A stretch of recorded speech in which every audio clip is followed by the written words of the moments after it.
이 땅에 한 사람도 의인이 없고 모두가 죄인뿐이라 그렇게 하나님은 말씀을 하십니다. 그런데 하나님은 그런 죄인을 위해서 죄가 없고 또 거룩한 친아들이신 이 예수님을 십자가에 못 박혀 죽게 함으로 인해서 그 아들의 친아들의 생명을 빼앗고 그리고 죄인 된 우리에게는 새로운 생명을 주셨습니다. 이 사실을 믿으십니까? 이 놀라운 진리 속에 우리가 살고 있습니다. 그리고 우리는 그 놀라운 이 진리의 혜택을 누리고 살아가는 사람들입니다. 그 은혜는 지금도 여전히 우리에게 임하고 있고 영원히 변하지 않을 언약이 되었습니다. 평생 잊지 않아야 할 은혜입니다. 결단코 가볍게 여기서는 안 될 그 죽음과 바꾼 그 사랑입니다. 우리는 이토록 하나님의 위대한 사랑과 은혜를 받아 누리며 살고 있지만 이 땅에서 사는 동안은 평생 죄와 악과 싸워야 하는 그 존재로 살아야 합니다.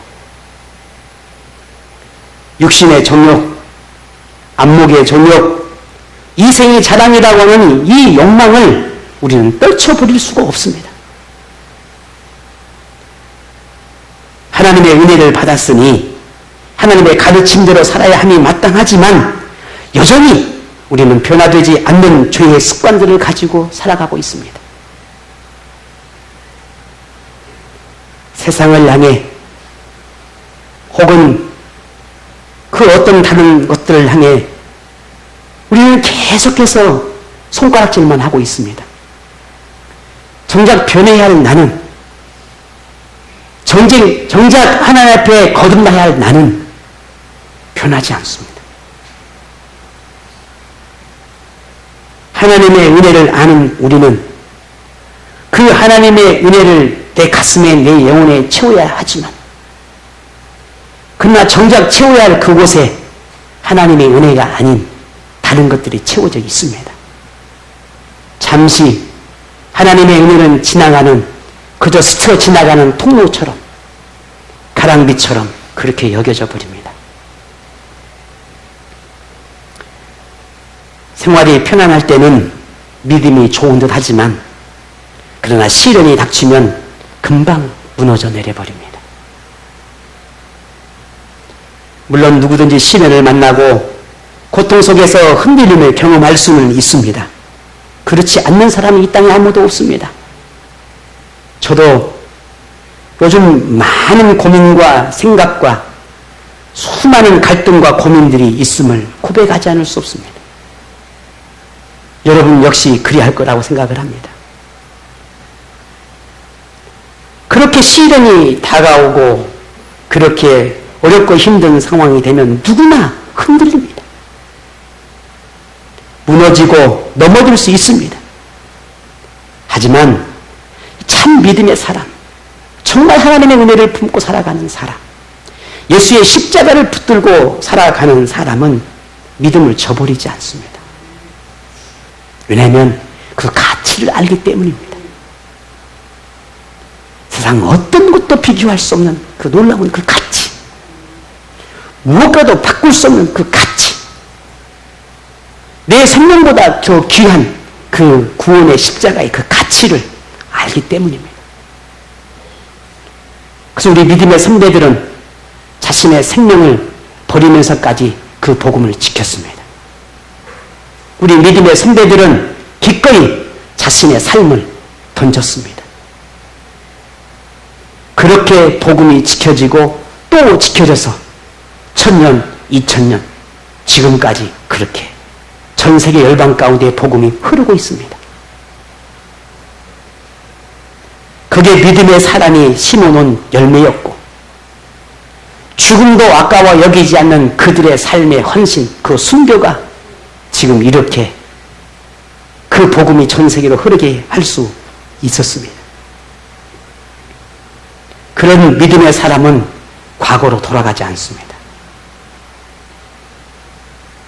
다시 일어나고 더 강해지는 믿음으로 새롭게 태어납니다. 그것이 시련입니다. 그것이 아픔입니다. 오늘 여러분은 시련을 만났을 때 어떤 태도를 보입니까? 시련이 여러분을 더 강하게 만든다라고 하는 그 시련이 오늘 우리에게는 나를 더 강하게 만드는 그 도구가 된다라고 하는 것을 여러분 그렇게 생각하십니까? 지금까지 시련을 통해서 이 시편을 통해서 다윗이 믿음의 사람이었다라고 하는 것을 우리는 확인할 수 있었습니다. 다윗처럼 살 수 있을까? 어쩌면 솔직하게 고백하면 그렇게 살 수 없다라고 저는 고백하려는지도 모르겠습니다. 부끄럽지만 제 솔직하게 다윗처럼 살 수 있을까? 죄송합니다. 그렇게 할 수 없을 것 같아요.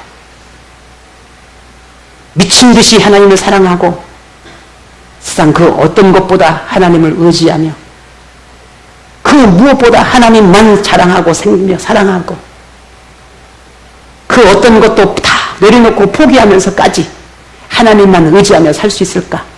세상의 권력도 물질도 건강도 자신의 생명까지도 다 내려놓고 하나님만 바라보며 살 수 있을까? 부끄럽습니다. 여러분에게 확신할 수 있는 대답이 드릴 수가 없습니다. 그러나 오늘 우리는 하나님께서 세우신 이 다윗이라고 하는 사람을 통해서 우리가 어떻게 믿음의 삶을 살아내야 하는지 그 비결과 방법을 분명 가르쳐주고 있는 것은 분명한 사실입니다. 하나님만 바라보았던 다윗, 하나님만 최고로 여기며 모든 삶의 우선순위를 하나님께 두었던 다윗, 하나님 사랑하기를 세상 무엇보다 가장 사랑했던 다윗, 그런 다윗이었지만 그에게도 시련이 찾아왔습니다. 그에게도 세상에서 다가오는 그 아픔으로부터 자유롭지를 못했습니다.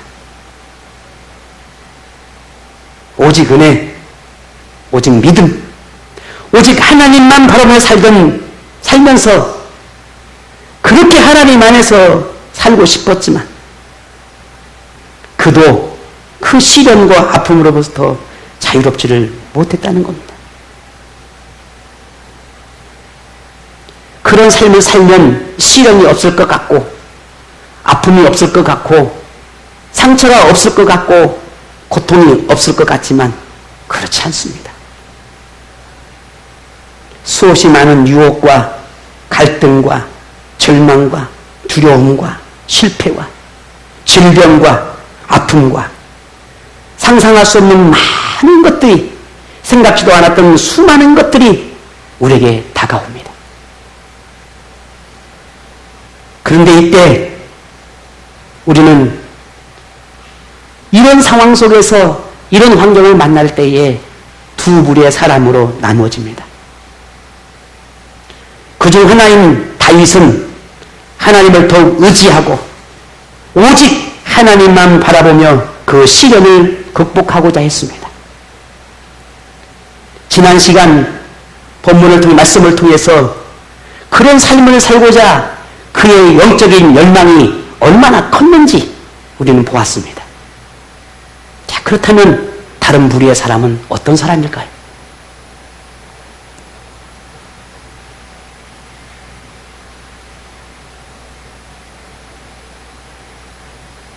여러분에게 시련은 어떤 것입니까? 오늘 우리에게 시련은 도대체 어떤 것입니까? 내 신앙을 흔들어 놓고 예배적인 삶을 흔들어 놓고 기도하는 삶을 흔들어 놓는 수많은 환경과 시련은 오늘 저와 여러분은 어떻게 느껴지십니까?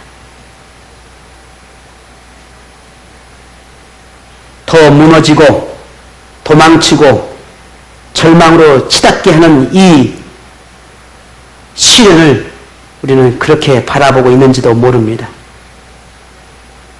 어떤 사람은 어렵고 힘든 상황을 만나면 하나님께서 이유 없이 고통을 주신다라고 생각하는 사람도 있습니다.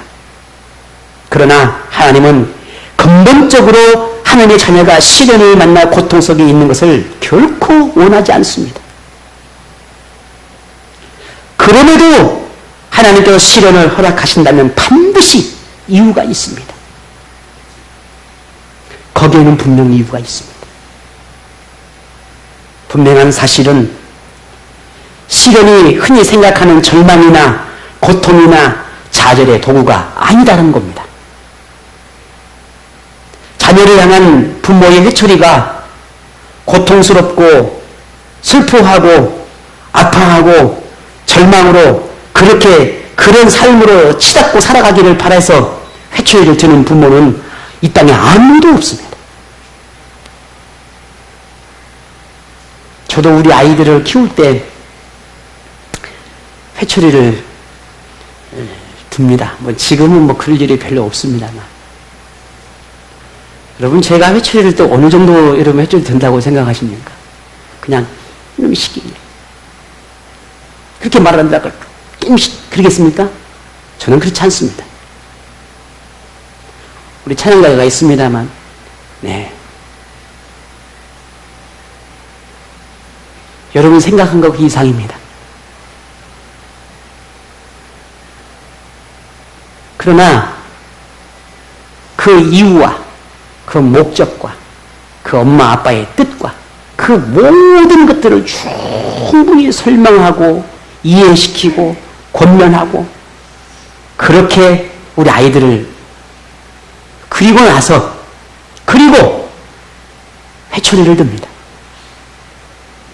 하나님은 우리는 이 성경이라고 하는 이것을 통해서 10년, 20년, 아니 우리의 평생을 그렇게 권면하고 일르고 가르치고 훈계하고 지도하고 그렇게 지금까지 평생 우리에게 이렇게 말씀하셨습니다. 그럼에도 불구하고 이 말씀 가운데 우리가 이 말씀을 저버린다면, 그럼에도 이 교훈의 말씀을 우리가 우습게 여긴다면 우리는 어떻게 될까? 하나님은 또다시 기회를 주실 겁니다. 그게 뭘까? 그게 시련입니다.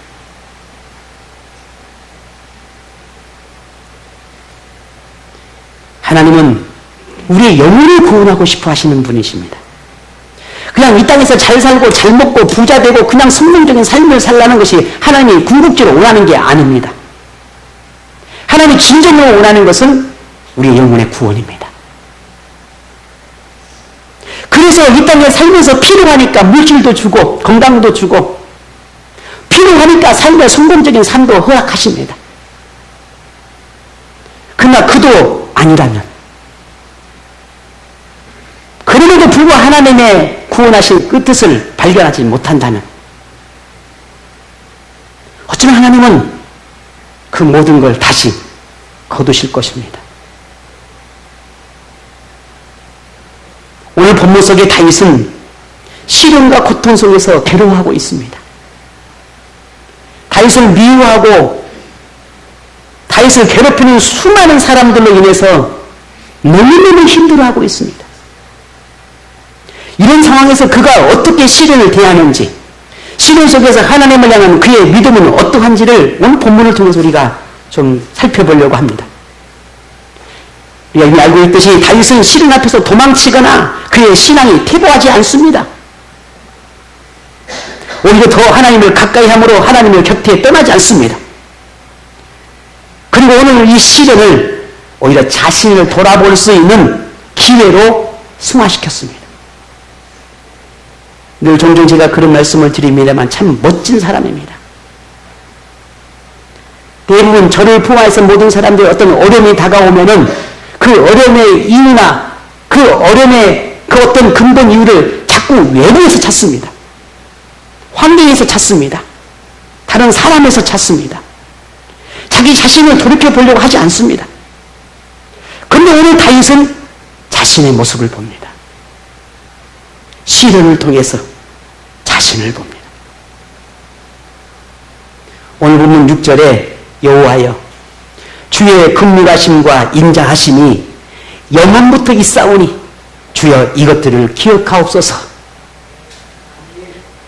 다시 말해 다윗은 하나님의 성품인 이 긍휼과 사랑에 호소하면서 이 지금 시련을 만난 자기 자신을 살펴달라고 간구하고 있습니다. 그러면서 이어서 자신을 돌아보며 혹이라도 하나님, 내가 하나님 앞에 죄가 있다면, 혹여나 하나님 앞에 내가 허물이 있다면 내가 하나님 앞에 고백합니다. 내 죄를 용서해 주옵소서. 그리고 8절에 이렇게 말합니다. 여호와여, 여호와는 선하시고 정직하시니 그러므로 그의 도로 죄인들을 교훈하셔야 돼. 다윗은 시련 속에 있는 자신을 보며 하나님 앞에 정직하게 고백함으로 하나님의 그 인자하심과 선하심을 자신에게 베풀어 달라고 고백하고 있습니다. 오늘 우리 어쩌면 이것이 다른 점이 있는지도 모릅니다. 시련을 행복으로 느끼는 사람은 없습니다. 이건 분명 하나님의 뜻이 있으니까 나 이 시련이 너무너무 좋아. 행복해. 여러분 그 생각하십니까? 아무도 없습니다. 저요? 미안합니다. 실망시켜줬죠. 그렇게 할 수 없어요. 그런 생각이 안 듭니다. 너무 행복합니다. 하나님 이 시련을 통해서 뭔가 제게 복을 주시고 은혜를 주시고 뭔가 이걸 좀 깨닫게 하시겠죠? 감사합니다. 고맙습니다. 너무 행복합니다. 미안합니다. 그럴 수 없습니다. 그래 할 수가 없어요. 행복하다고 여기는 사람 아무도 없습니다. 하지만 이 믿음의 사람에게 이 시련은 불행이나 고통이나 절망이 아니라 또 다른 희망으로 바라보고 싶어하는 그 믿음이 있다는 말입니다. 이게 달라요. 희망을 보고 싶어 한다는 겁니다. 시련 속에서 더 빨리 하나님께 나아가는 도구고, 이 시련을 하나님을 경험할 수 있는 기회로, 이 시련을 하나님을 볼 수 있는 거울로, 자신을 볼 수 있는 거울로, 자신을 더 객관적으로 볼 수 있는 거울로 삼는다는 겁니다. 이것이 시련을 바라보는 믿음의 사람의 모습입니다. 그래서 다윗은 선하시고 정직하신 이 하나님 앞에 자신의 죄를 고백하며 과거의 죄를 기억하지 마시고 지금 현재 내가 받는 이 시련과 아픔 속에서 하나님 벗어날 수 있도록 나의 죄를 용서하시고 나의 허물을 덮어주시고 그리고 이 시련 속에서 나를 구원해달라고 기도하고 있습니다. 다윗을 데려가는 다윗과 원수를 맺는 수많은 사람들로부터는 고통이 다윗 자신을 주저앉게 하는 걸림돌이 아니라 하나님 앞에 더 정직해질 수 있는 기회로 삼았습니다. 죄인을 향한 하나님의 가르침으로 삼았습니다. 이것이 믿음의 사람이 시련을 바라보는 태도입니다. 그렇다면 지금 우리는 어떠합니까? 지금 우리가 만나고 있는 여러분이 처해 있는 환경 속에서 혹은 우리 모두가 함께 경험하고 있는 이 코로나 현실 속에서 우리는 어떤 생각으로 살아가고 있습니까? 저는 지금의 이 현실이 작은 시련이라 그리 생각합니다. 한국에서 강제로 예배와 기도를 금지당하고 교회를 향한 압박과 압력을 강행하는 경우는 흔치 않습니다. 제 평생에 단 한 번도 그런 경험이 없습니다. 여러분은 어떻습니까? 역사 속의 과거의 군부시대나 아니면 일제시대 때는 그런 시대가 있었습니다. 그러나 그렇지 않습니다. 그렇다고 지금의 이러한 상황이 전혀 이해할 수 없다라고 하는 말은 아닙니다. 충분히 이해가 되고 충분히 이 모습이 지금의 이 상황들이 이러한 경우들은 얼마든지 이해가 됩니다. 그런데 문제는 사람들의 생각 속에 공포와 두려움이 휩쓸고 있고 이로 인해서 가뜩이나 전도의 길이 막혀서 힘들고 어려운 이 교회를 향해 수많은 사람들이 부정적인 생각으로 가득하게 되었다라고 하는 사실입니다. 그리고 이 생각이 굳어져 가고 있다는 겁니다. 교회는 집단 감염 지역이야. 교회는 말도 안 들어. 교회는 저들 멋대로야. 그렇습니까? 여러분도 그렇게 생각하십니까?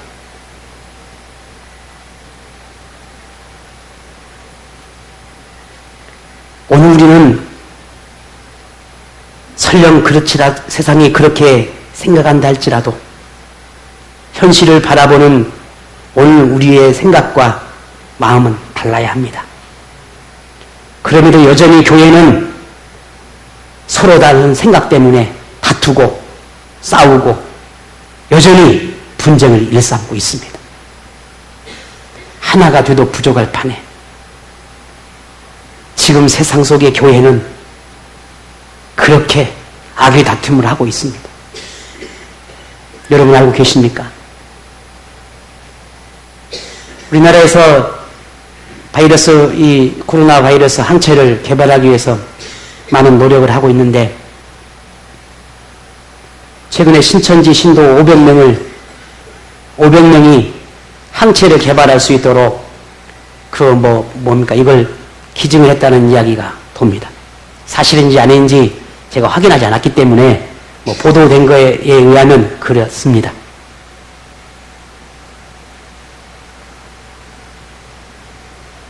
이것이 다음에 이것을 등에 업고 다시 신천지가 들고 일어날 것입니다.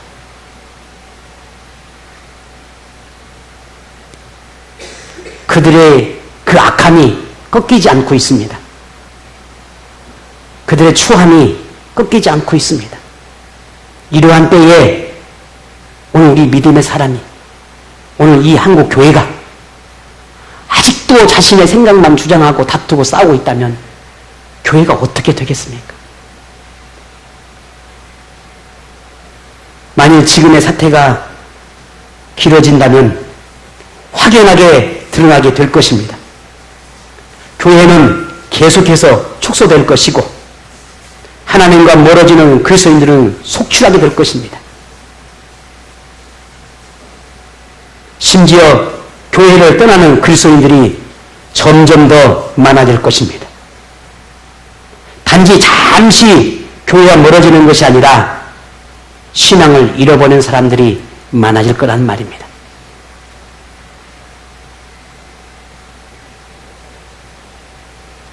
지금까지 한국교회는 양적 성장에 더 많은 관심을 가져왔습니다. 그래서 심지어 다른 교회 교인까지 뺏어가는 그런 악한 짓을 일삼았습니다.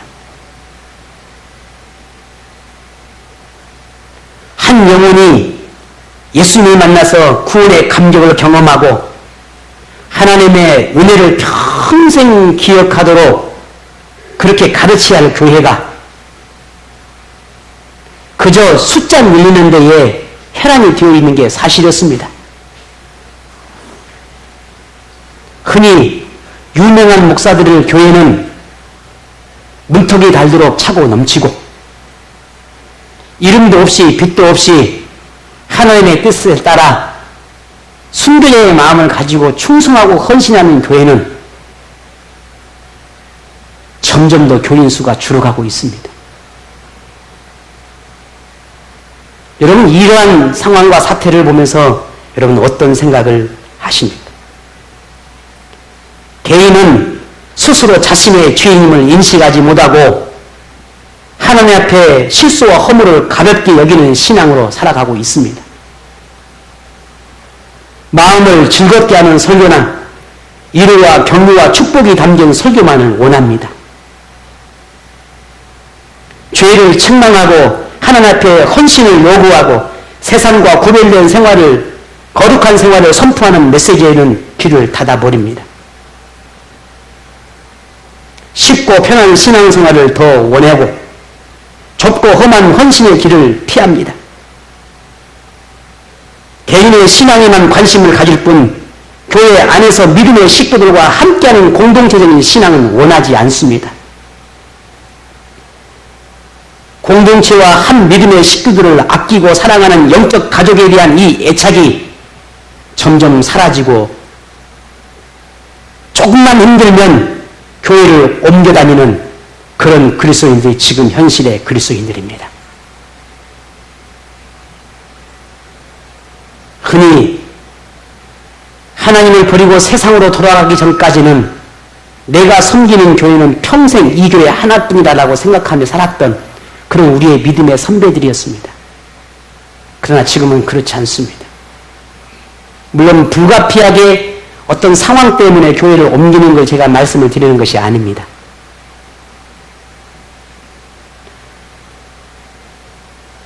우리의 작은 시련 속에서도 아픔 속에서도 그걸 견디고 기도하고 붙잡고 하나님의 믿음으로 살고자 하는 그런 영적인 열망함들이 사라지고 있다는 사실입니다. 제가 언젠가 그런 말씀을 드렸습니다. 어쩌면 여러분이 저를 통해서 수요일 예배, 금요일 기도회, 주일 예배, 헌신, 봉사, 순종, 충성 이 말을 어쩌면 여러분 저한테 듣는 것이 마지막이 될런지도 모릅니다. 물론 제가 이 교만해서가 아니라 그만큼 시대가 급속도로 변하고 있다는 사실입니다. 그런 목사는 인기가 없습니다. 죄를 책망하고 훈계하고 꾸지람하고 말씀대로 가르치려고 하는 목사는 지금 인기가 없습니다. 저 역시 여러분에게 인기가 없는 게 없죠? 없죠? 없어요. 여러분 인기가 없어요. 그래서 어쩌면 제대에 이거에 끝났는지도 몰라요. 그래서 기도하면 할수록 하나님 앞에 무릎 꿇으면 꿇을수록 하나님은 나를 통해서 하시고 싶은 말씀, 나만 할 수 있는 것, 이 시대에 나를 통해서 꼭 이루고 싶은 것, 그것이 뭘까? 라고 하는 그런 기도를 하게 됩니다. 죄송합니다. 어쩌면 제가 목회하는 동안 이 듣기 싫은 소리를 여러분이 들어야 될는지도 모르겠습니다. 책망하고 꾸지람하고 헌신하고 수고하고 애쓰고 이런 근본적인 십자가의 은혜와 사랑을 강조하고 또 주장하고 여러분에게 귀가 닳도록 말을 해야 되는 그 책임과 사명이 어쩌면 제게 있는 듯합니다. 그러니 죄송합니다. 여러분 마음이 불편하고 삶을 살아낼 때 있어서 위로하고 격려해 주어야 되는데 십자가의 복음, 십자가의 헌신, 십자가의 사랑을 요구하고 있으니 미안합니다.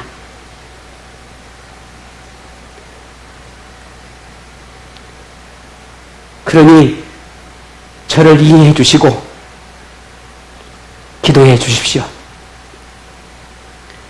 그리고 하나님을 향한 부족한 저의 간절한 믿음의 열망이라고 그리 생각하시고 함께 믿음의 삶을 살아냈으면 좋겠습니다. 그렇게 은혜를 붙잡고 살아냈으면 좋겠습니다. 언젠가부터 우리 한국교회에 내성이 없는 신앙이 만들어지기 시작했습니다. 최근에 전 세계 코로나가 휩쓸면서 유일하게 우리 한국만 이 항체가 없다는 거 여러분 알고 계십니까? 몇백 명의 검사하는 가운데 단 한 사람만 항체를 가진 사람만 나왔습니다. 그 이유가 뭔지 아십니까? 다른 나라 같은 경우는 싸웁니다. 마스크 쓰지 않고 어느 유럽의 어느 나라는 아예 전 국민들 마스크 쓰지 말아라고 아예 공포를 해버렸습니다. 왜? 싸우자는 거였습니다. 이 항체와 싸우자. 그래서 견디고 이겨내자. 그러면 그 항체가 몸에 생겨서 바이러스가 들어와도 다음부터는 내가 건강해지고 이길 수 있는 겁니다. 그런데 한국은 그 항체가 없습니다. 제 아내와 제가 그 보도를 보면서 잠깐 그런 이야기를 했습니다. 여보, 요즘 애들은 그런 말 통하진 않지만 라떼는 말이야. 요즘 라떼란 말 많이 하잖아요. 흙 주워 먹고 똥 주워 먹고 뒹굴고 모기에 물리고 그저 막 때로는 그냥 개구락지랑 같이 살고 그런 뒹굴면서 살았던 오늘 우리는 건강하게 살지만 급속도로 요즘 아이들이 조금만 아프면 병원 찾아가고 조금만 뭐하면 그냥 감싸고 조금만 뭐하면 우리 부모들 벌벌벌 합니다. 항체가 만들어지지 않습니다. 바로 항생제에 투여하고 바로 약을 먹고 항체가 만들어질 시간적 여유가 몸에 없습니다. 우리의 신앙도 내성이 없어졌습니다. 싸우려 하지 않습니다.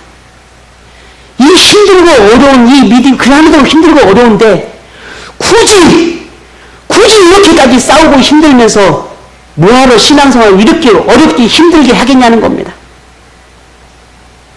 그런 영적인 내성이 만들어지지 않습니다. 그냥 쉽게 무너지고 쉽게 과거로 돌아가 버립니다. 흔들리지 않는 신앙, 훈련되지 않는 신앙, 하나님과 인격적인 만남이 없는 신앙, 영적인 싸움을 통해 강해진 신앙이 사라지고 있다는 말입니다.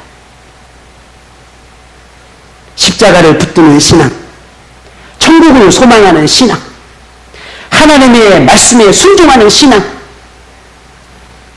하나님의 뜻을 묻는 신앙, 하나님 앞에 겸손한 신앙이 사라져가고 있습니다. 지금 코로나 사태로 그 모든 결과가 다 드러나고 있습니다. 이 작은 시련 앞에서도 교회가 무너져가고 있습니다. 속수무책으로 무너져가고 있습니다. 역사의 주관자이시고 주님이신 하나님께서 지금의 상황을 통해 계획하신 것이 있다면, 우리가 그것을 믿는다면 오늘 우리 생명나무 교회 우리부터 깨어나십시다. 다른 교회, 다른 사람 우리 그렇게 비판하고 평가하지 말고 나부터, 오늘 우리부터 깨어나십시다. 지금 우리는 어느 때보다 하나님을 붙들어야 할 때이고 하나님의 뜻을 물을 때입니다. 지혜를 모아야 할 때입니다. 서로 다른 생각으로 분쟁하고 미하고 다툴 때가 아니라는 말입니다. 더 하나가 되어야 합니다. 더 이해하고 사랑할 때입니다. 더 마음을 모으고 더 모이게 힘쓰고 더 기도에 힘쓰고 더 강해지고 더 굳건해져야 할 때입니다. 이것이 교회와 오늘 우리를 향한 하나님의 마음입니다. 그런데 놀랍게도 하나님의 계획이 오묘하고 신비로운 것을 고백하지 않을 수 없음은, 저는 오늘 본문의 말씀을 통해서 하나님께서 정말 놀랍다, 지금 이 시대에 너무너무 시기적절한 말씀으로 우리에게 교훈하시는구나 라고 하는 것을 발견하게 되었습니다. 비록 본문은 다윗이 경험한 아주 지극히 개인적인 상황이긴 하지만, 그러나 그 원리와 비결은 오늘 우리에게 정확하게, 너무나 정확하게 말씀하고 계시다는 사실입니다. 그래서 우리가 다윗의 이 고통과 시련 속에서 어떻게 승리할 수 있었는지, 왜 그토록 하나님을 찾고자 붙들고자 했는지, 그 시련 속에서도 그토록 왜 하나님을 열망했는지, 그 이유를 우리는 배워야 합니다. 먼저 오늘 9절에 보면 우리 함께 읽어보겠습니다. 온유한 자를 경의로 지도하시며 온유한 자에게 그의 도를 가르치시리로다. 아멘. 다윗은 자신이 만난 이 시련이 하나님의 훈련이라고 믿었다는 사실입니다. 하나님이 나를 훈련시키는구나. 시련을 통해서 하나님께서 다윗에게 가르치고 깨닫게 하시고 싶어 하신 것이 있구나 라고 그렇게 믿었다는 겁니다. 그것이 무엇이었을까? 다윗은 이렇게 고백합니다. 10절입니다. 여호와의 모든 길은 그의 언약과 증거를 지키는 자에게 인자와 진리로다. 아멘. 하나님께 다윗에게 이 시련의 훈련을 통해서 가르치고 싶은 것이 뭐였냐면 오늘 다윗은 이렇게 고백합니다. 인자와 진리였다라는 겁니다. 그리고 인자와 진리는 뭔가? 인자라고 하는 것은 하나님의 사랑을 말합니다. 진리라고 하는 것은 하나님의 불변한 성실함을 의미합니다. 다시 말해서 이 시련을 통해서 하나님이 너를 얼마나 사랑하시는지, 내가 너에게 약속한 그 말씀을 얼마나 정확하게 지키는지 그것을 보고 알고 깨닫게 하기 위해서 이 시련을 허락하셨다는 사실입니다. 놀랍지 않습니까? 많은 사람들이 시련을 만나면 가장 먼저 하나님의 사랑에 대해서 의심을 합니다. 하나님 정말 나를 사랑하고 있나? 하지만 하나님의 사랑이 변하여 시련을 만난 것이 아닙니다. 오히려 반대로 우리가 하나님을 향한 사랑이 변질되고 변한 것입니다. 그래서 하나님은 이 시련이라고 하는 도구를 통해서 하나님의 사랑이 변하지 않았다는 것을 알려주고 싶어 하신다는 것입니다. 이게 다윗이 우리에게 주시는 교훈이었습니다. 하나님의 사랑이 변하지 않았을 뿐만 아니라 하나님은 우리의 아버지 되시고 우리를 하나님의 자녀 삼으셨다라고 하는 이 약속을 영원토록 깨지 않겠다는 겁니다. 이게 오늘 다윗을 통해서 주신 교훈입니다. 사람은 변하지만 하나님은 변하지 않는다는 겁니다. 사람은 이기적이지만 그래서 쉽게 약속을 어기지만 하나님은 약속을 반드시 지키는 분이라고 하는 사실을 깨닫게 하셨다는 겁니다. 무엇을 통해서요? 무엇을 통해서요? 시련을 통해서요. 여러분 지금의 상황 속에서 어떤 변화를 느끼고 있습니까? 혹 하나님과 멀어지지는 않습니까? 신앙생활이 하나님이 원하지 않는 방향으로 흘러가고 있지는 않습니까? 점점 하나님과 상관없는 과거의 모습으로 도달하고 있지는 않습니까? 조금만 참고 견딥시다. 조금만 더 참고 우리 견딥시다. 하나님께서 모든 걸 거두시고 오늘 저와 여러분에게 마음껏 하나님의 은혜를 고백할 수 있는 그 때가 반드시 또다시 허락하실 것입니다.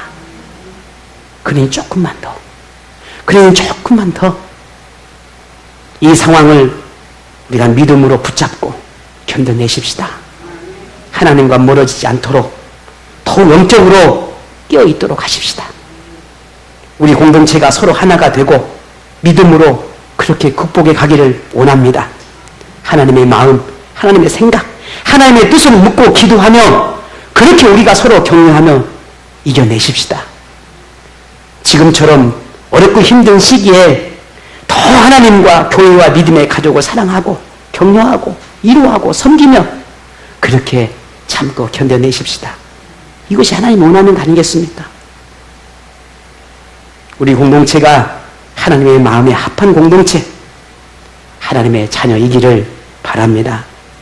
믿음으로 시련을 극복해내는 사람, 시련 속에서도 하나님을 의지하고 붙드는 사람, 시련 속에서도 하나님을 예배하고 경외하는 사람에게 하나님은 반드시 은혜와 복을 주신다고 오늘 본문에 약속합니다. 오늘 본문을 보겠습니다. 같이 읽겠습니다. 13절입니다. 같이 읽습니다. 그의 영혼은 평안히 살고 그의 자손은 땅을 상속하리로다. 아멘. 믿으십니까? 비록 육체적으로 정신적으로 힘들고 괴로울 수 있습니다. 그러나 시련을 이기고 나면 하나님은 영혼의 행복을 주신다라고 오늘 본문에 말씀하셨습니다. 누구나 꿈꾸는 행복, 정신적인 것뿐만 아니라 육체적인 그 복을 주신다라고 말씀하십니다. 이 땅에서 누리는 복만이 아니라 영원한 나라에까지 복을 누릴 수 있게 하신다라고 약속하십니다. 오늘 저와 여러분이 꿈꾸는 복이 무엇입니까? 어렵고 힘든 이 상황에서도 시련 앞에서도 하나님을 붙드는 사람, 믿음이 변질되지 않는 사람, 하나님 앞에 성실한 사람은 누구든지 이 복을 주신 자라고 약속하셨습니다. 바라건대 이 복을 여러분 모두가 받아 누리시기를 축복합니다. 다윗은 또 하나의 마지막 복을 말씀합니다. 하나님의 친밀함을 나누게 된다라고 말합니다. 오늘 14절 다 같이 읽습니다. 여호와의 친밀하심이 그를 경외하는 자들에게 있으며 그의 언약을 그들에게 보이시리로다. 아멘. 여기서 말하는 이 친밀함이라고 하는 것은 하나님과의 관계를 말합니다. 밀접함을 의미합니다. 아주 가깝다는 것을 말합니다. 그런데 단순히 가까운 마음만 가까운 것이 아니라 생각만 가까운 것이나 그 인격적인 관계, 인격적인 나눔이 가깝다라는 겁니다. 그렇게 가까운 사람에게 하나님께서는 그들에게 하나님의 오묘하고 신비롭고 놀라운 것들을 보고 듣고 느끼게 깨닫게 하신다는 사실입니다. 비밀스러우고 오묘한 것들을 알려주신다는 것입니다. 이게 마지막 시련을 극복한 사람에게 주시는 축복입니다. 하나님의 능력을 얼마나 위대한지 여러분 보고 싶지 않습니까? 하나님이 얼마나 여러분을 사랑하시는지 경험하고 싶지 않습니까? 그 사람은 지금도 여전히 내 안에 있고 하나님이 여전히 나를 사랑하고 있다는 사실들을 경험하고 느끼고 보고 싶지 않습니까? 하나님이 얼마나 신실한 분인지, 얼마나 선한 분인지, 죄인까지도 사랑한다는 이 사실들을 여러분 느껴보고 싶지 않습니까? 그 방법은 하나입니다. 우리가 만난 이 시련 앞에서도 당당하게 믿음을 지키는 것입니다. 이 시련 앞에서도 당당하게 하나님을 예배하며 경외하는 것입니다. 그 어떤 것도 다 포기하고 내려놓다 할지라도 하나님을 예배하고 경배하는 것만큼은 결코 포기하지 않는 이 믿음의 당당함이 하나님의 그 능력을 보게 하십니다.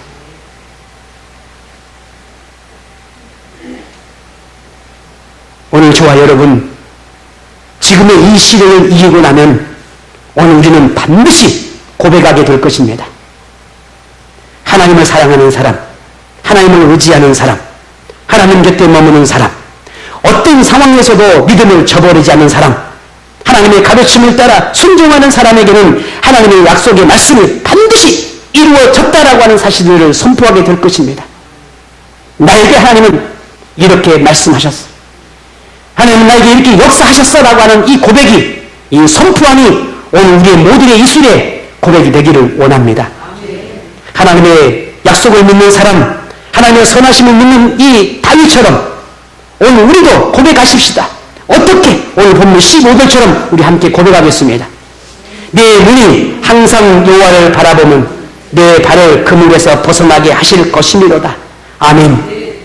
내가 오늘 우리가 하나님을 의지하는 이유, 결코 하나님을 멀리할 수 없는 이유, 어떤 시련을 만나도 하나님만을 포기할 수 없는 이유, 하나님만 바라보고 참고 견디할 이유, 그 이유는 결코 나를 걸려 넘어지게 하지 않도록 도우시고 붙잡으신 분이 오직 하나님뿐이라는 사실입니다. 이걸 믿기 때문입니다. 어떤 시련도 이겨내도록 도우실 분, 어떤 상황도 어떤 환경도 바꿔주실 분 있는 분, 그분이 하나님뿐이심을 믿을 수 있는 여러분 되시기를 바랍니다. 지금 우리에게 필요한 것은 두려움과 공포로 인해서 숨는 것이 아니라 하나님을 찾아 시련을 극복할 수 있도록 하나님 내게 지혜와 내게 힘을 주옵소서 기도하는 것입니다. 시련을 통해 우리 자신의 믿음을 점검하고 하나님과 더욱 친밀함을 가지는 것입니다. 우리에게 주어진 이 상황을 믿음의 눈으로 바라보는 것입니다. 지금 우리에게 필요한 것은 이 상황을 핑계 삼아서 자신의 이익을 쫓는 생활로 전락하지 않도록 더 우리 자신들을 살피고 또 살피는 영적인 노력이 필요합니다. 신앙의 게으름과 나태함으로 하나님과 멀어지지 않도록 더욱 우리 자신을 지켜내십시다. 우리에게 허락된 모든 시간과 기회를 최대한 활용해서 더욱 하나님을 예배하며 섬기며 영적 생활을 이어갈 수 있기를 다시 한번 부탁을 드립니다. 이 시련의 시기가 지나고 나면 우리는 하나님의 사람으로 다시 태어나게 될 것입니다. 우리 중에 단 한 사람도, 아니 이 땅에 단 한 사람도, 전 세계 그 어느 누구도 단 한 사람도 하나님의 은혜와 복을 누리지 못하고 안타깝게 세상으로 돌아가는 사람이 없도록 오늘 우리 모두가 더욱 깨어있고 기도하는 저와 여러분이 되기를 소원합니다. 믿음으로 승리하는 그때까지 오늘 우리가 조금만 더 참고 견딥시다. 우리 옆에 분에게 우리가 조금만 참읍시다. 우리 조금만 견딥시다. 네. 네.